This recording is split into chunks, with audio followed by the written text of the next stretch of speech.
Right, so now this is the part where I like to go into our debate Yeah. about the show, and I've got a few questions today. We'll see how many we can cover. But the first question I've got, and I'll go into a bit more detail if it doesn't immediately seem obvious as to why I'm asking this question, which is it possible for a fan base to kill a franchise? Before I give you any more context, what's your thoughts on that one, guys? I don't think a fan base can kill a franchise on its own.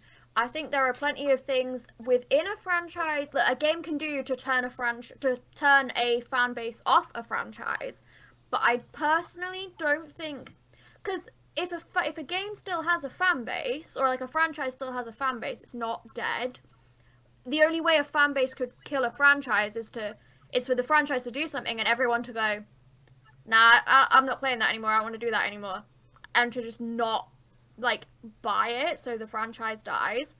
More often than not, it tends to be like a publisher that kills a franchise. Konami. Yeah, he's looking at you. Activision. What do you think, Jack?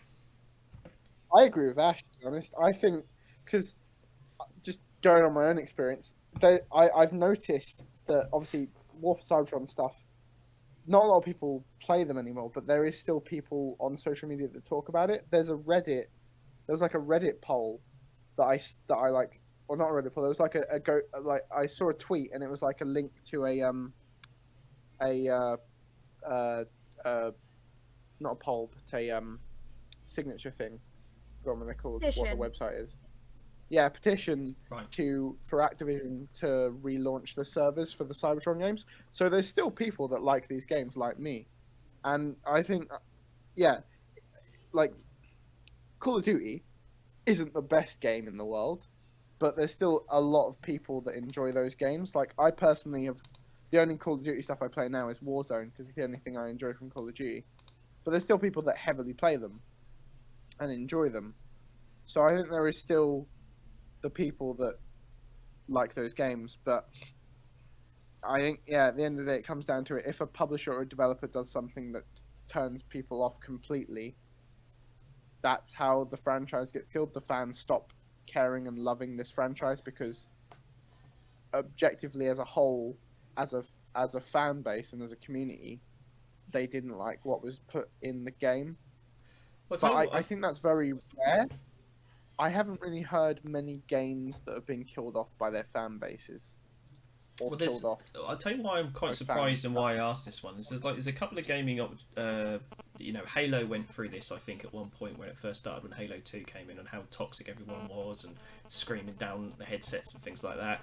More recent example was probably Last of Us 2, and how people were trying to boycott it and shut it down, and then there wasn't going to be a sequel because of what happened to it and all that kind of stuff. But obviously, money is more important, and no matter what these people say, if there's enough money, they keep it going. But I think the killing, whether they kill the franchise or not, just depends on whether they actually buy it or not.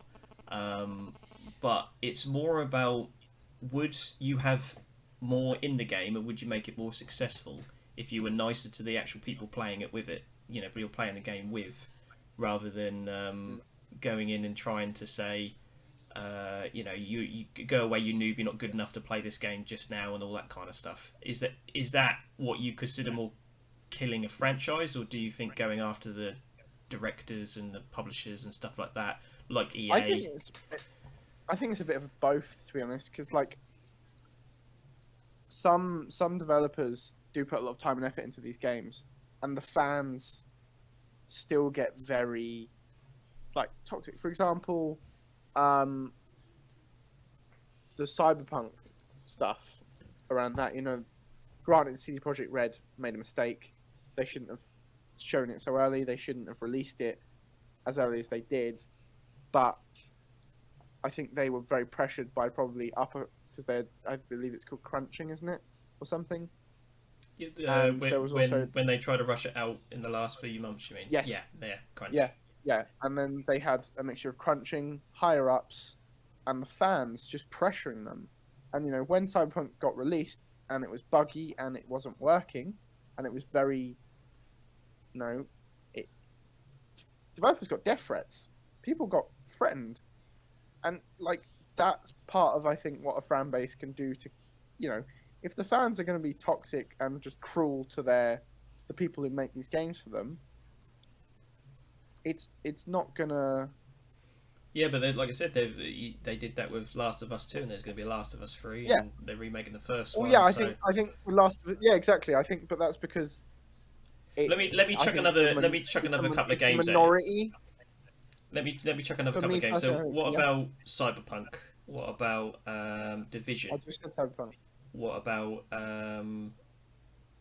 maybe Destiny 2? It wasn't as big as Destiny 1. I'm just gonna jump in here. Anthem. Go on, Ash. Anthem. Well, Anthem was handled poorly because it was EA forcing BioWare to do MMO like online service. You know, the sort of thing they're not really used to doing. But I'm gonna jump in here and say that while a fan base saying, "Oh, your game's terrible," could possibly like kill a franchise. Look at Final Fantasy XIV. The first release of that was so bad. Everybody hated it. The whole it was absolutely slated critically. It was slated by the fans. So Yoshi P came in and he rebuilt it. And I don't necessarily think a fan base being nasty and rude and just general scum could on its own kill a franchise. I think there's always going to be some other like exacerbating factor. It's always going to be something else. And Bill, you make a good point. The Last of Us went through the same thing. It had so many people slating it, had so much hate over such stupid things for people just being really scummy. And it's getting a sequel and a TV series and a remake of a game that doesn't need to be remade. So I think it might have been Vargas in the chat said it right. It's money that talks louder than opinion. So if people are still buying the game, even if they hate it, even if they review bomb it and slate it and are just sending death threats and generally being nasty, horrible, scummy people, if you bought the game, they're gonna make a sequel. So last point then, before we move on, do you think if the Smash Brothers community weren't as toxic as they are with all what they want their character in the game, would we potentially have got a pack free of characters? Or do you think that they've actually said, no, we're not doing it because we actually, this is the end? Do you think there would have been another opportunity for them to release a whole bunch of new characters if they knew they weren't going to disappoint so many people and get so much hatred? No, I don't think so at all. No? Sakurai himself isn't. For a while he wasn't very well, and so I can like understand him only doing two smash packs, and like there's 75 people in the base game. You don't need any more characters. The thing with there Smash is a lot of Smash characters. The thing with Smash players being toxic, like you get that with all fighting games. I know people in Street Fighter, and I'm sure you do as well, Bill, that are just never happy with the character because it's not the character they wanted. And the issue with Smash is that you've got so many franchises to pull from, plus guest characters as well. But like even the Smash players can't keep straight what they want. Oh, we don't want another anime sword boy, but OMG Sephiroth, who is literally an anime sword boy. The anime sword boy. Right. So yeah, I think you're just always going to have that level of toxicity, especially in fighting game communities, where there are things like DLC packs, but a lot of the time I think it's just a very loud minority. You get the same in K-pop, and it's the same with any fandom. It's just unfortunate that with video games, the loud minority are the people that will. The thing is, they're like. If you in any way, shape, or form care about a Smash Bros. Character, you're a fan of Smash Bros. You're part of the fan base, even if you don't like it. So, like, if you want to kill the franchise, stop caring about the characters. Don't buy the game. Don't buy the DLC packs, and let it die. There we go. I couldn't have said it better myself. Thanks, Ash. Is there something that has become standard in video games, the industry, or whatever, that you wish hadn't? And I'll start you off, unless you've already got one, Jack.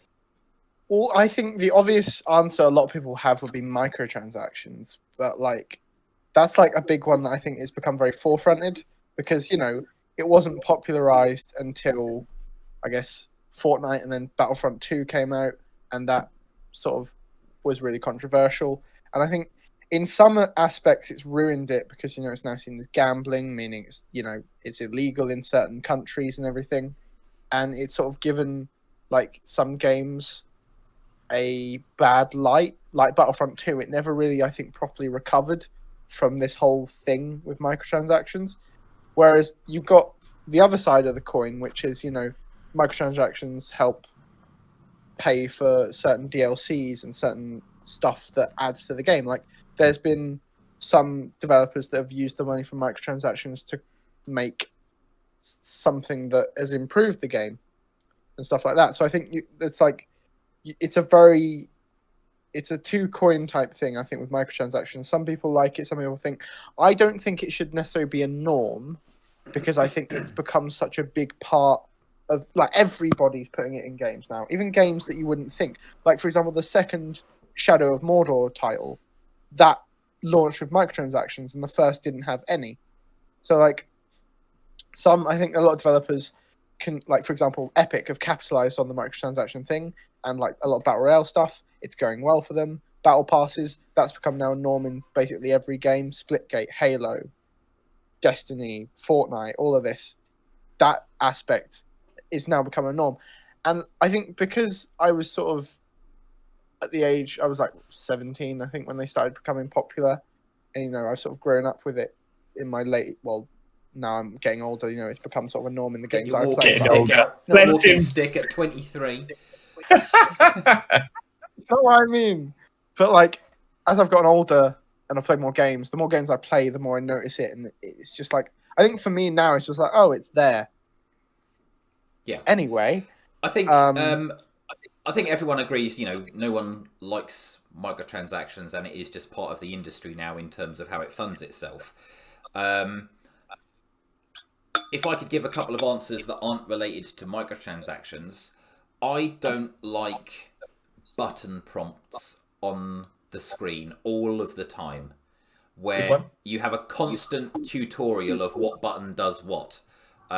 It's like, it's not hard to remember what 4 or 6 different buttons do, and to an extension also just general heads-up display stuff. Too much information on the screen, cluttering the screen. Like in a driving game, you don't need a map of the track, because you can't look at that while you're driving. It just clutters up the screen. Turn it off. You don't need to know what button does what for every different feature of the game that you're playing. I don't like screen clutter. But there are those options straight away, though. You can choose to turn them off. Not in all games, though. Or like by default, it's always given to you, and it's by default it's on. But a lot of the time, there is options that I've a few games I've played where they've given that option to turn it off, and I think I agree with you. I think sometimes it can clutter up the screen, but it's there to assist some gamers. Like for me, I like having the radar on for driving games because it helps me, like, know where I'm going or look at the map easier. I tend to flick my eye. Yeah, I'm happy to bring up a menu if I need it. I just don't like too many things in my face all the time unless I need them there. I would rather like if you've got you've got a map for whatever type of game you're in, I would prefer to have an option where I can just hold a button and the map swipes onto the screen, and then you let go and it swipes off the screen, rather than having an accessibility thing, though. Yeah, I suppose they have to be there to make it accessible, of course. But like, I mean, like for like disabled gamers, for example, someone who perhaps can't hold down a button to have the map come onto the screen, it's an accessibility issue to not have that map there. And I do think with, like, talking about stuff that's become standard in video games, okay, microtransactions is different, but I do think you have to remember that a lot of it is development moving forwards to becoming more inclusive, and to say, like, oh, I don't want X accessibility features, like people who don't like easy modes and stuff like that. I think saying I don't like X feature when it's an accessibility thing, or like it's really not that big of a deal, is kind of very dismissive of other gamers, to use a term that I don't like. I think what John's saying, though, is how intrusive it is. It depends on how intrusive it is, though, isn't it? If the game pauses every 5 minutes to tell you a button prompt, then obviously that's really annoying. I just like the options to customize it a bit more. Yeah, and in the same way that you say, Ash, is spot on. If it comes onto the screen for those types of gamers to allow them to have more accessibility, great. But if there's no option to turn it off for those people who don't need that accessibility, that can also be quite intrusive to your game. So I think that's what you're going on about more, isn't it, John? Yeah, basically. Go on, Well, Bill. you guys give us your list, Bill, because you obviously wouldn't have asked the question if you didn't have like a whole list of things. Well, I've got a couple. I'm quite impressed with the two you come up with. Has Ash got any before I go off on one? Rampant sexism, crunch, just general abusiveness of like the upper echelons of the video game industry. I really don't like video game gamer culture. I hate the idea that if you don't play X game, you're not a real gamer, or alternatively, if you're not immediately good at a game, then you're not a real gamer. I don't know, I have a lot of issues with gaming in general. Stuff that's become standard, but in terms of like actual features in video games, no. It's so easy nowadays to like know what's in a video game before you buy it. I appreciate like back in the day before the internet and like online reviews and stuff, it was a lot harder, but like it's so easy to find out like what a game is, how you play it, like what genre it is, whether you'll like the story or not, that if you just don't like something that's become standard, don't play games with those things in them. Like, vote with your wallet. If you don't like open world games, don't buy and play open world games. I don't like open world games, and I bought Zelda and I don't like it. Yeah, we can't be doing that. Good point. Yeah, well, okay. I can't compete with Ash's list. I've only got two on mine. But one's more of a personal thing, and I think it's going to be shot down, but I'm going to say it anyway because it is a bugbear for me, is the standardization of controllers. How everything tends to be 4 buttons on the face and shoulder buttons at the top. I think even Nintendo started to go with the offset thumbsticks now. I miss the 6-button setups for fighting games. I thought that was more accessible, and the fact that every time saying this for weeks now. I miss my but controller. Also I only used it for Street Fighter.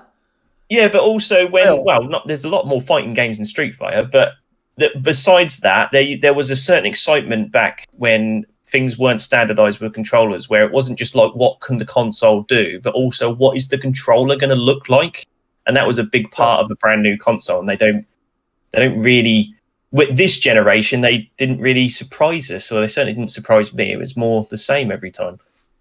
I think it's. I see what you mean. But to be honest, I think it's the.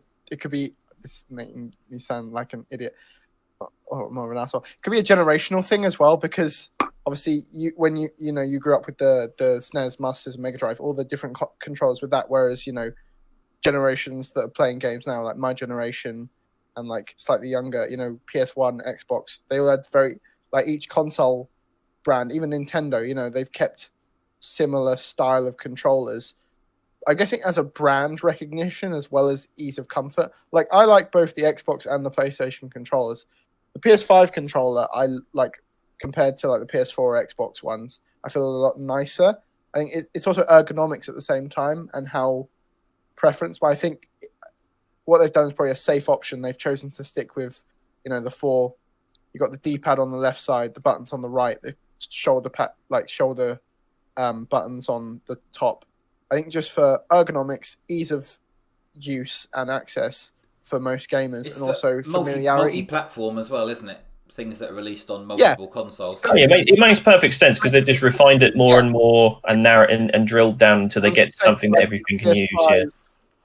Controllers are reaching, I think, now the threshold of perfection in terms of what layout works best for everything. Cheney says, I don't think standardization is always a bad thing. Like, I appreciate wanting some variety in controllers and stuff like that, but I think sometimes in an industry like video gaming, that standardization of certain things isn't necessarily a bad thing. Like, could you imagine you have your standard PlayStation controller, like 4 face buttons, D-pad, sticks, And then, like, the Xbox controller is, like, some 15-button miniature keyboard monstrosity. Like, how do you program for that? How do you, like, if you play both consoles, like, muscle memory's out the window. Think about how many people get confused that the A and the B button is the other way round on a Nintendo Switch controller.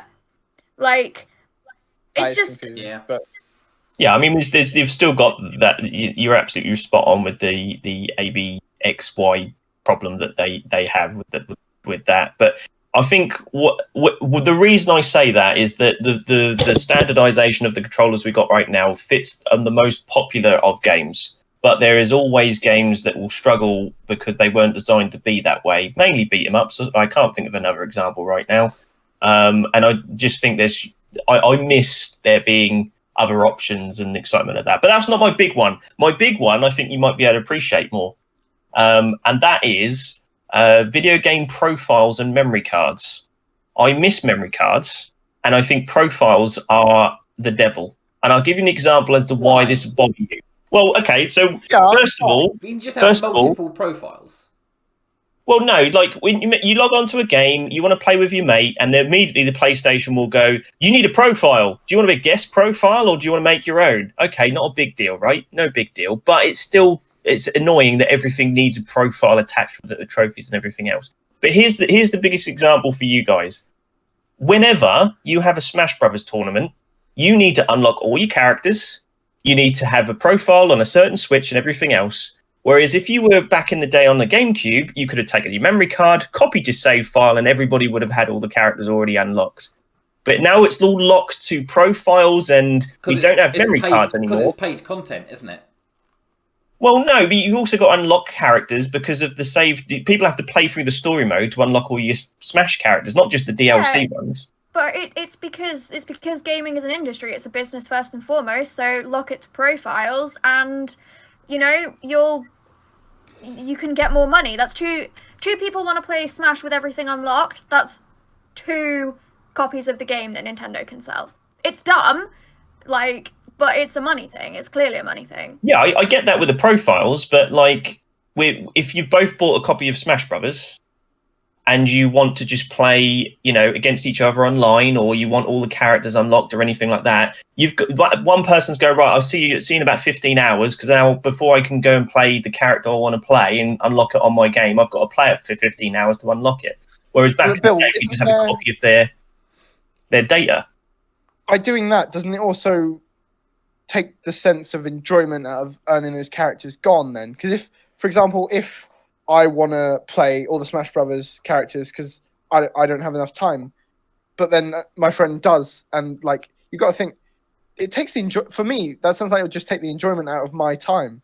No, because if you wanted unlocked from a friend. Yeah, but if you wanted to do that, put that work in when you haven't.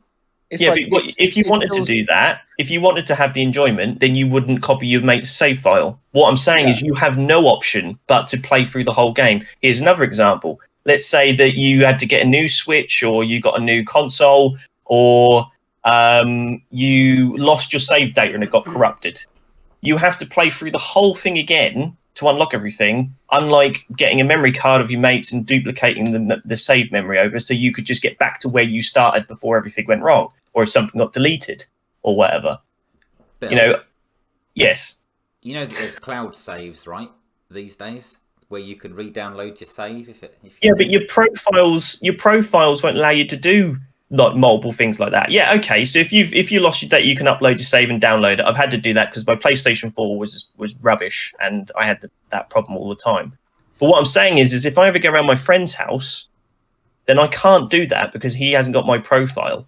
And like 2-player games, if you're playing 2-player games, you've unlocked everything on 1 player on the same PlayStation on the same game. Then you play 2-player, and the person's got nothing unlocked because it has to be a different profile. So you're playing any, you know, Mario Kart, or you're playing a fighting game, or anything like that. You have to play the games twice to be able to have everything for 2-player couch co-op. That is something that you don't have to play the game twice to have everything for 2-player co-op, because the other person plays the game. I don't think you guys have ever experienced this. If you played, like, I'll give you another example. Injustice was a perfect example of this. When you played Injustice, You played you played 2-player Injustice. The second player would not have anything the first player would have. Yes, they would. But The amount of times I did that, they did. No, they didn't. I played that game loads. They did. And also, as someone who grew up gaming with a younger sibling, I loved having a profile because it meant that I had my own progress that he couldn't mess with, and like I couldn't mess with him.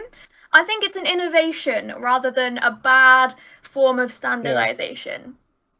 I think it also comes down to certain games, because there's been times where I'll put 20 hours into a game, unlock everything. My friend hasn't put as much hours into it, and I'll have the fastest car. F-Zero GX was a good example of that. I had all the fastest cars in the whole game. He couldn't keep up with me, not even close.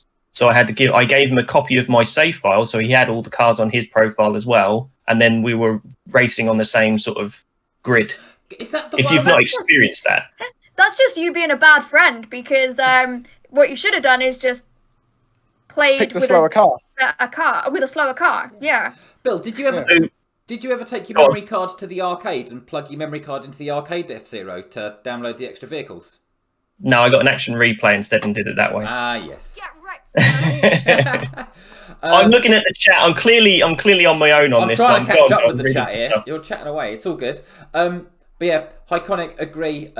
For Smash tournaments, unlocking all the characters. Every time we've bought a new Switch, we've had to buy all the DLC on a brand new profile and unlock all of the characters. Yeah, we would. In fact, actually, Iconic helped us out with that on our most recent Switch, actually, unlocking bits and pieces. Peck for All says they don't have any friends, so it doesn't affect them. Oh. And everyone basically says that we have to accept that we're old. I do miss the physicality of memory cards, but at the same time, I've accepted that times are different now. But I had a good thing going with my Gran Turismo things. Have you reached that part in my book yet? No, just go up to when you've just bought your PlayStation. Oh, well, I'll give you a spoiler for a couple of chapters. When Gran Turismo 3 came out on the PS2, it was obviously memory cards on the PS2, and I absolutely rinsed that game, and I had every single car unlocked, and like tons of money in the game. And this was when eBay was just starting to become a huge deal. And in those days, you could spend £20 for a featured eBay advert and appear on the actual homepage of eBay. And I sold copies of my memory card save file for Gran Turismo 3 for £25 or £45 if you didn't actually have a memory card. And people would post me their memory card. I'd just copy my file, post it back to them. And that actually paid for a car.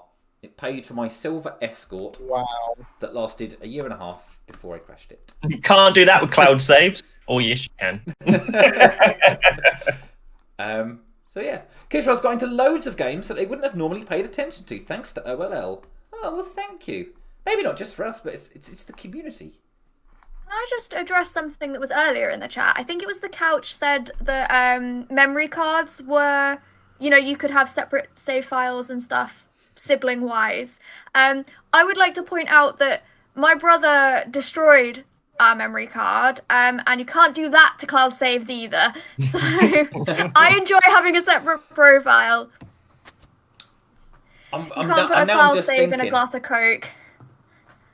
Fanetta mentioning in the chat about people selling their PS5, PS Plus collections by selling their profile. I'm just thinking, how much could I sell my PS4 for? Because I've got PT on my PS4.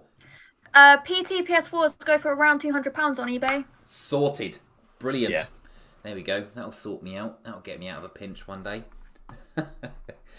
I mean, the longer you leave it, the longer you could sell it for, because, it become a rarer item. That's unless they release PT again, and then suddenly everyone's PlayStations are worthless. So probably best to cash them in now before that all happens again. Nah, the pre-owned price bubble is just going to grow exponentially, Bill. It's never going to pop. We're all going to be millionaires in 30 years' time. Is that right? It has to happen, Bill. It's the only thing I've got to hold on to. Speak for yourself. Everything's going to go digital. You'll get the release, at one point, they'll just release all of the F1 games digitally, via Game Pass or whatever. No, then your collection I've is just doubled my shelf space. They've already done it. They've already done it. It's already there. You know what they have? Because F1 2021, there is no physical PC version this year, and there's no special editions or anything now. So eventually there'll come a point where our retro collections will be filled, because there will be no more physical games to collect other than rubbish things of statues. This was probably a talking point for later on, but I'm actually looking forward to when that happens. I don't know for certain, but there's a part of me that thinks as soon as things go fully digital, that will probably be when I stop playing games, and that will be my area of expertise. That one part where everything was physical and now has a beginning and an end, and I don't need to buy anything else. I am no longer able to absorb the knowledge. So every time you buy a game, you get a physical copy. I try to. Every time. Not every time, but this is where I'm not too sure. A lot of my stuff is digital now. Just because of ease. I find it's just ease of use. I'm more than happy with digital for new games. Yeah, I'm quite happy. I know it's a bit more expensive because you can't get, but I always try to go for sales. But it's a lot easier for me personally than having to take a disc out. But don't get me wrong, when it was PS2 and I'd play like Ben 10 or Cars, that was fine. But I think now 90% of my games are digital, and I really like the fact that you can just flick on to a different game like that, especially with the PS5. I can go from one game to another in 10 seconds. Oh yeah, I completely agree with you, and that's another part of this standardization, isn't it? Is that most things are going digital, but there's a roll-on point from this. But the main thing about it is that because I don't physically own it, I'm worried it's going to be taken away from me. I know that sounds odd, but it's already sort of happened in some way. Like with the WWE Network, they're censoring a lot of the stuff that I've already got on DVD. So I'm kind of glad I've still got the DVD, because now I've actually got the full show, whereas on the network they're not full show anymore. So you do see it happen. However, that's why I've actually things like Game Pass and stuff like that is such a great deal that I'm kind of not resenting the fact that digital is going to be the medium going forward, and that's maybe the way I prefer to play games. To be fair, I do agree with you at some point. That's why I have a physical copy of Transformers, because when Activision and Hasbro's contract ran out, they got rid of all the Transformers games digitally, like on the stores and everything, and they've shut down the servers for Fall of Cybertron's multiplayer. So in that respect, I agree. I think if there's a physical game that you want, or there's a game that you like that you can get a physical copy of, do it. It's still not a foregone conclusion though, because discs wear and tear, cartridge battery packs fail, Pokemon games and things that people love on their Game Boy, the memories are fading, so you can't save files anymore and stuff like that. And, then again, you can get around it by you can open up the cartridge and try and fix it. But yeah, that's just one of those old things I'm going to have to get over one day, I think. Yeah, we just got to live with it. I just want to acknowledge the Couch mentioning that Outrun Online Arcade no longer exists because it was removed from the store when Sega lost the Ferrari license. I've still got my copy of Outrun Online Arcade on my Xbox 360, and I will be keeping it forever because it's awesome. You can get the Xbox original one, which is backwards compatible, and it's got more features, though. Fair point. Weirdly enough, someone played that at the cafe today. Outrun Coast to Coast. Coast to Great Coast. game. Awesome game. Yeah. So yeah, we kind of morphed onto the whole digital versus physical argument once again. It's kind of in there. And somehow Jack managed to bring the conversation back to Transformers, as always. Of course. I've actually got a Transformers t-shirt on as well. Optimus Prime. Awesome. Represent.